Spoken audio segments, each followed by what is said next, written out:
Welcome to Growing Through Tragedy, experiencing life's challenges from an empowered perspective. This is Leon Morton. Between stimulus and response, there is a space, and in that space is our power to choose our response.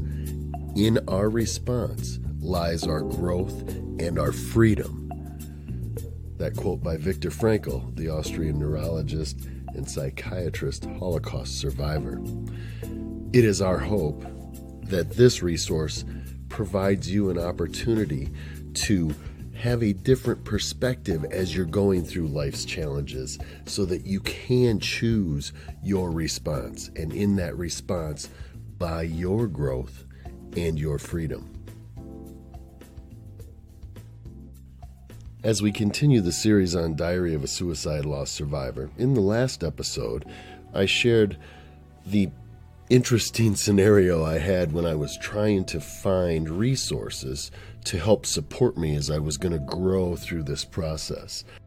10/17/2014. I so badly wanted to stay in bed today. My mind was swimming with thoughts of Kristen all night, and I had very rough, sleepless time. I went to an SOS support group this week. It was amazing to hear the devastation of other families and people, and it was an eye-opener for me. One of the things I took away from that meeting was that it seems that we all will have, whether consciously or unconsciously, create a narrative of what has happened around the situation, particularly as it relates to suicide loss and being left behind. Today outside, it's cloudy and overcast, and today on my inside is the same. The memories and the mental movie that I continue in my head about finding her on the night that she killed herself has been on my mind in my sleep and in my waking moments. Horrible memories. I was supposed to have her as my wife, my lover, and my friend for 45 more years, feeling cheated and robbed at this time. The expectations that I had are hard to suppress and keep down. Our dreams, our plans, our goals, all gone just like dust, the same as she lays now in her new urn, dust. Last week, the sleeplessness increased from constant internal communication in my dreams. Nothing elaborate or specific, mostly just, why, honey? Why did you have to leave? Why did you do this to me? And these questions just continued to play through my mind. We got her a beautiful urn. It was a piece of art, and I was able to put her remains in it. I did this alone, as I wanted it to be just her and I. And when I did, I opened a bottle of wine that we had saved from our wedding. We made wine for our guests, and we saved 5 bottles for our first 5 years. I opened up one of the last bottles, poured a glass of wine, sprinkled some of her into it, and drank her down into me. So that entry is moving. The thing I want to really discuss is what I got out of that very first meeting, which was how we all create a narrative. And we do this unconsciously, or we're going to be able to do it consciously.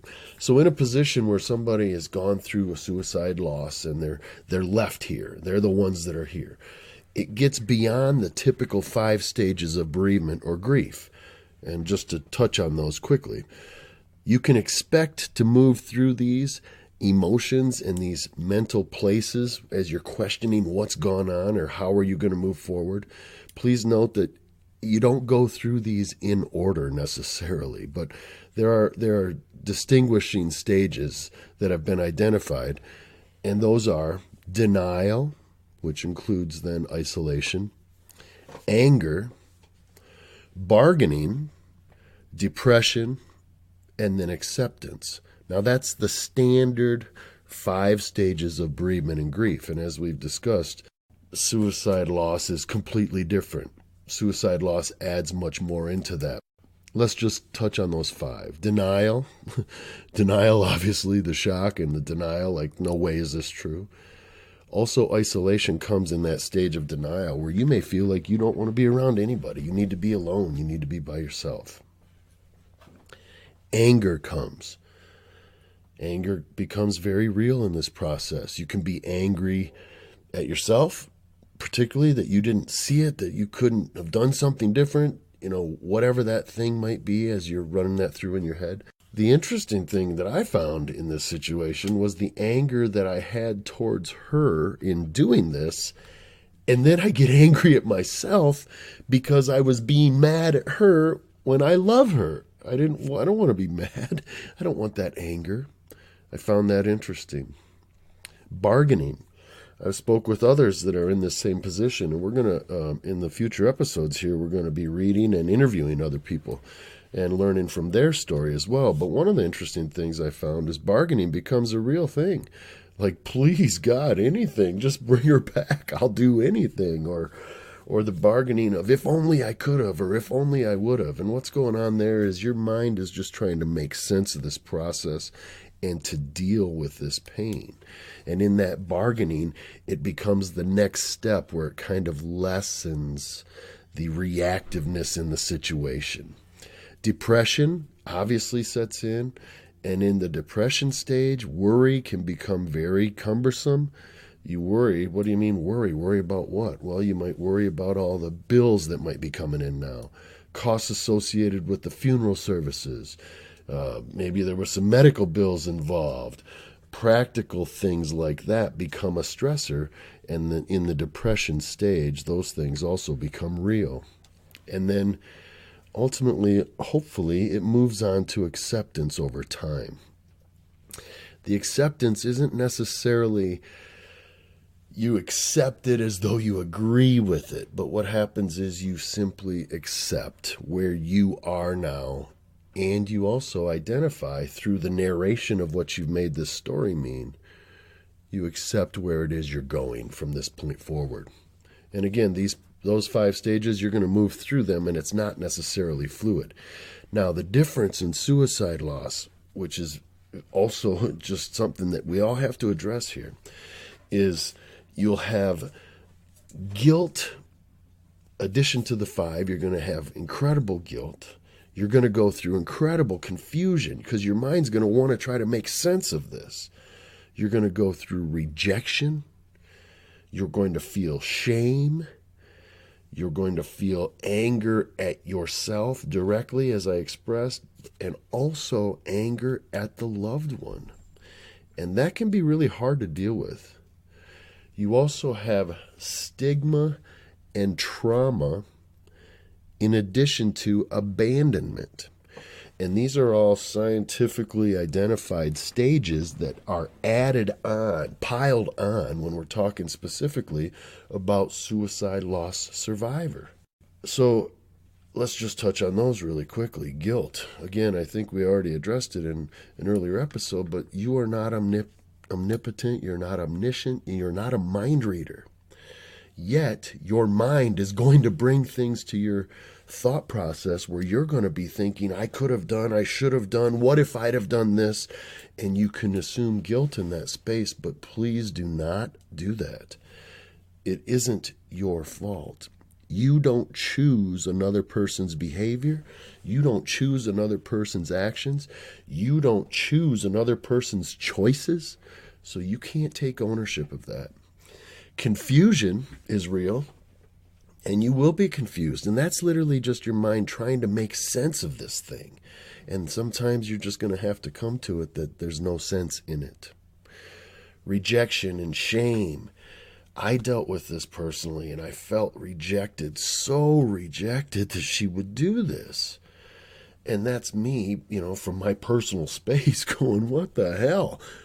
But those were real feelings that I had to just let come and then let go.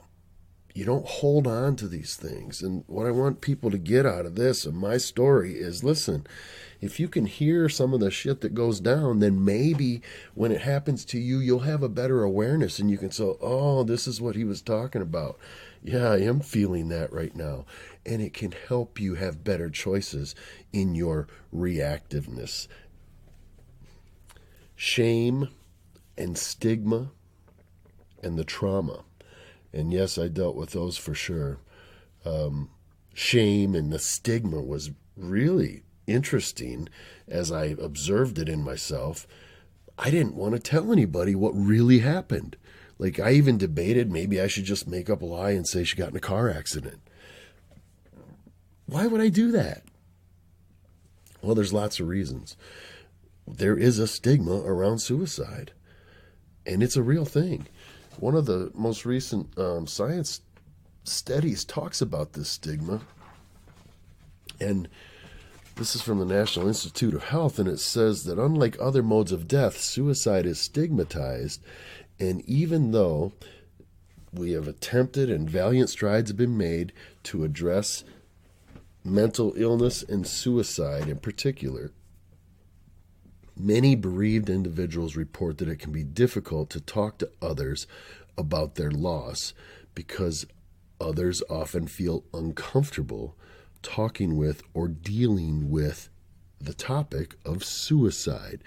In addition, it goes on in this report to then address the religious stigmas that are involved with suicide, and many then are left vulnerable and unable to even go to their place of faith because those places have a bunch of weird thoughts around people that commit suicide or that choose that. And I can tell you personally, I received messages from people that found out. And again, I didn't even tell people. I didn't talk about it at all. I didn't really address how she passed.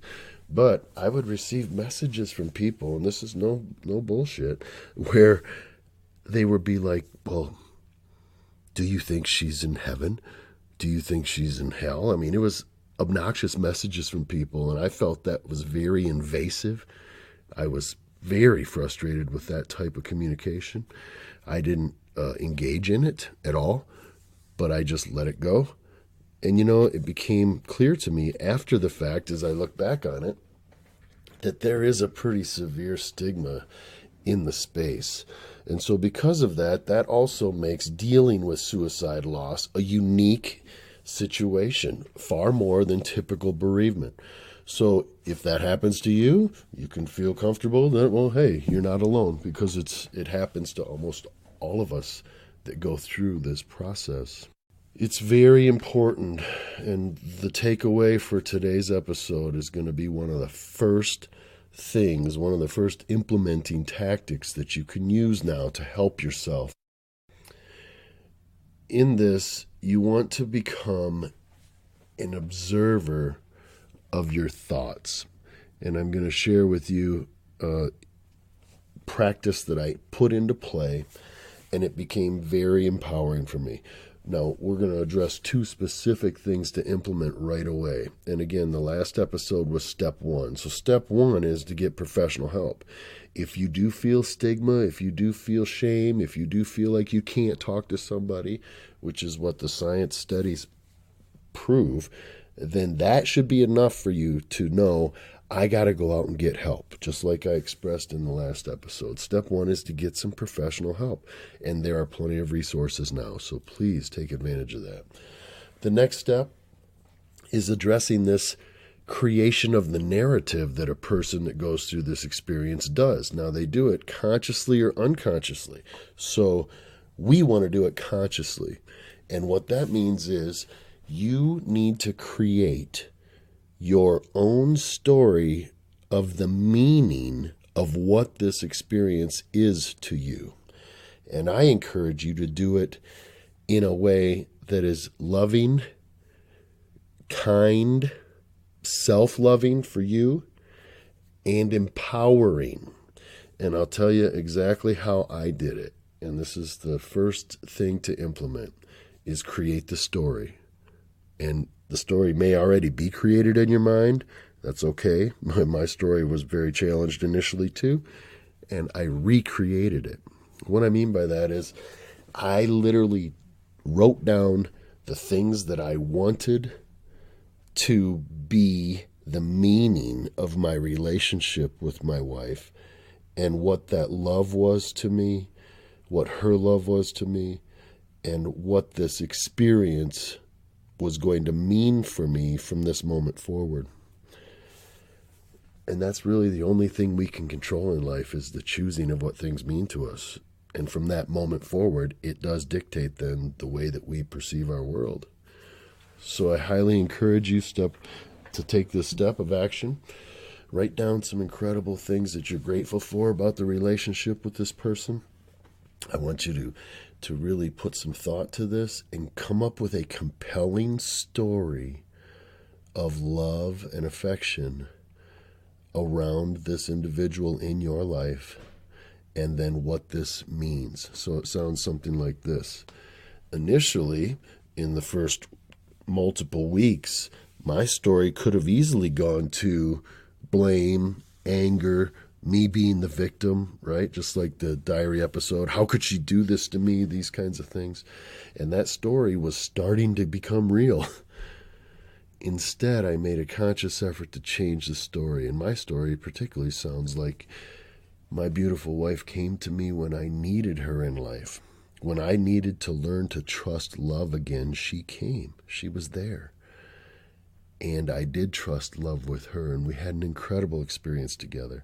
And that I was there for her in a time when she truly needed a man to honor and support her in a loving and kind way, which I did. Of course, would I have loved our situation and our time together to be far more? Yes, absolutely.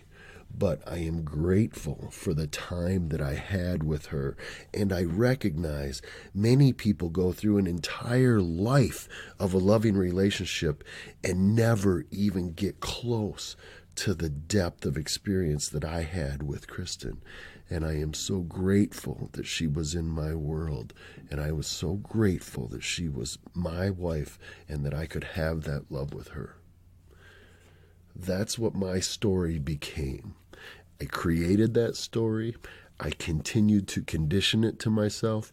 I told it to 2 or 3 friends that I trusted so that when I was struggling, I could go to them and they could say, hey, buddy, no, that bullshit is not real.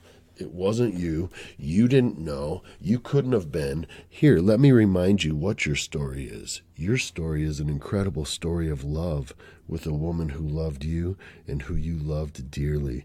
And you're so lucky that you had that experience, because many never do. So that becomes so empowering when you can do that. It literally changed the game for me.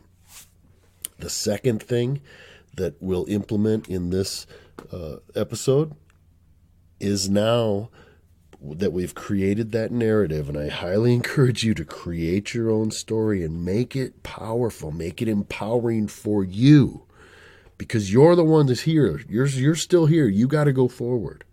Make the story empowering to you. And then secondly, start to implement that story through your thought process. And as you start to watch and continue to see your experience, you're going to be going through all these emotional stages that we've been discussing. Try to put yourself in a place where you can become the observer of yourself in this space. And when I did this, it literally changed my complete perspective. Now, it didn't mean that everything was easy as I was going through this, but it did make it more clear for me that I was going to be able to get through it, and be able to get through it in an empowered way if I just stay the course. And what I mean by that is, it dawned on me one day, because I woke up, I came out into the living room, and I looked at a picture of Kristen, and I broke down, just violently weeping. And the pain was so strong, and it was so powerful. It just took over, like a wave just engulfed me. And I remember just sobbing and heaving, and then thinking about me as though I'm watching myself sobbing and heaving in this moment. And I was okay to be in it. It was odd, but I was observing myself having the experience as opposed to allowing myself to be swept up in the experience. This is a technique that is called mindfulness. And it is incredibly powerful to implement in the process of this type of recovery. So, not to get anybody all weirded out, mindfulness, is very popular now, and people confuse it with lots of things. Some people think it's all, ethereal, where we're going to harmonize our energies with the moon and the stars and that kind of thing. But that's not what I'm talking about. What I'm talking about is becoming the observer of your thoughts and your emotions. And by doing that, that in and of itself creates a buffer of your reactiveness in the experience. And the better you get at it, the better it becomes for you.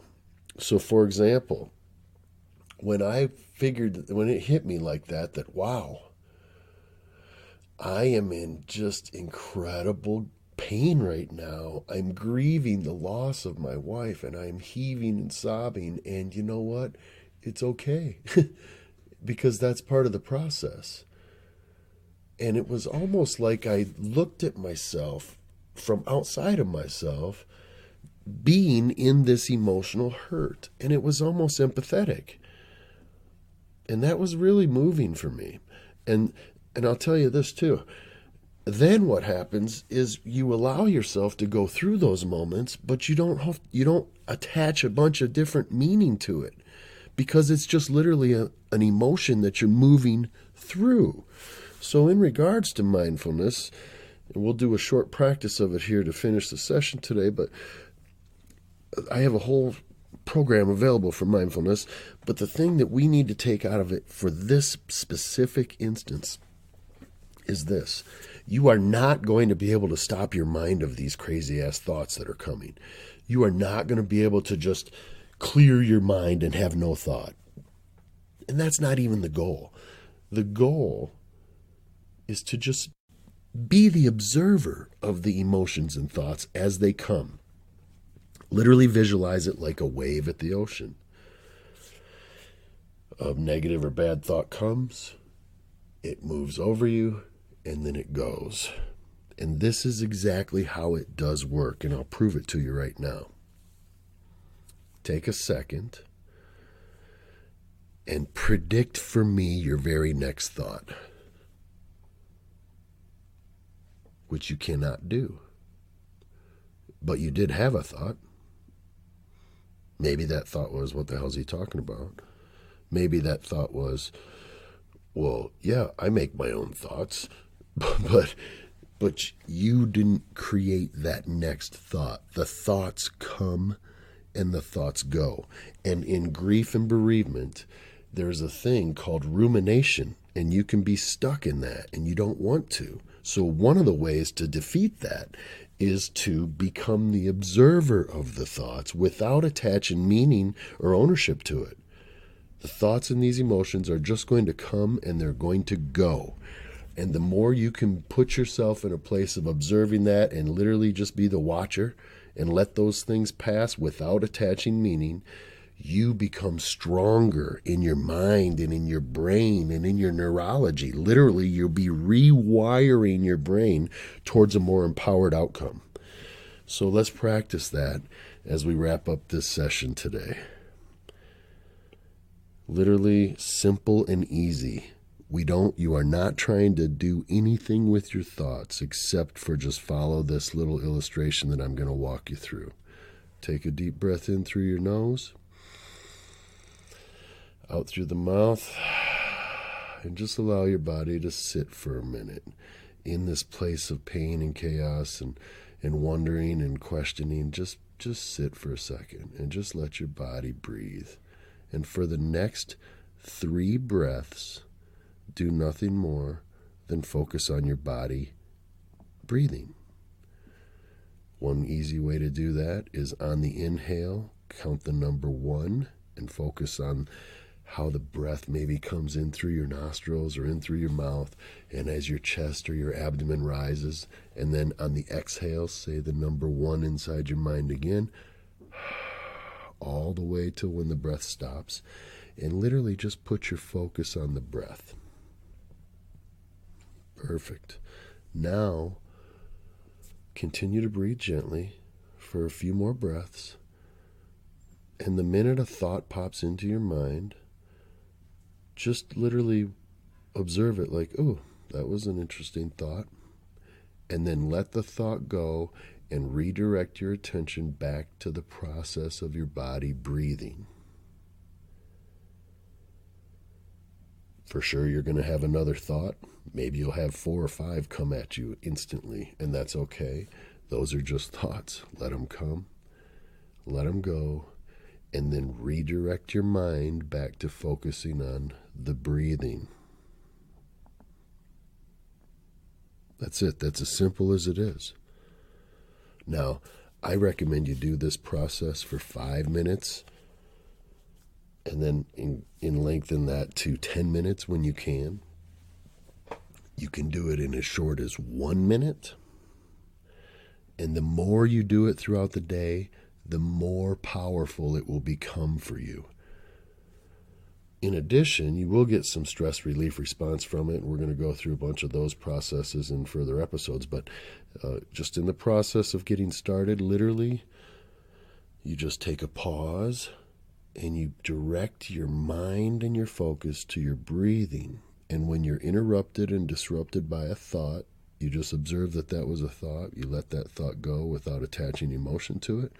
And you redirect your brain and your mind back to the focus on the process of your body breathing. What happens when you do this is twofold. First of all, you're creating new neural pathways that train your imagination and they hone your attention and focus. And that's incredibly powerful. Secondly, it's been proven that literally with over 100 cumulative minutes of this type of practice, that your brain physically changes into a more empowered state, which gives you better executive functioning skills, which means that you have better choices in how you react to thoughts and emotions. And this is going to become very powerful for us as we move through this process of growing through tragedy. Thank you for listening. We'll talk to you in the next episode. In the upcoming episodes, you will learn specific mental strategies and specific tools to implement to help cope in a tragedy of this sort. Many of these techniques are able to be used in a broad variety of life's situations and challenges, and we encourage you to utilize them wherever you see fit, where it can be helpful to you. If you are in a current situation of emergency or tragedy or deep loss and you're struggling, we encourage you to get professional help right away. We encourage you to get plugged in. There's a Growing Through Tragedy Facebook page. You're welcome to join that, share your stories, learn from others that have gone through incredible hardships and how they've done it. And if these episodes are of value to you, please subscribe to the podcast, and also please forward it to anybody that you know that might be struggling and could benefit from these stories and information. We appreciate it. Thank you for listening to Growing Through Tragedy series, brought to you by the Belief Hack Brainery.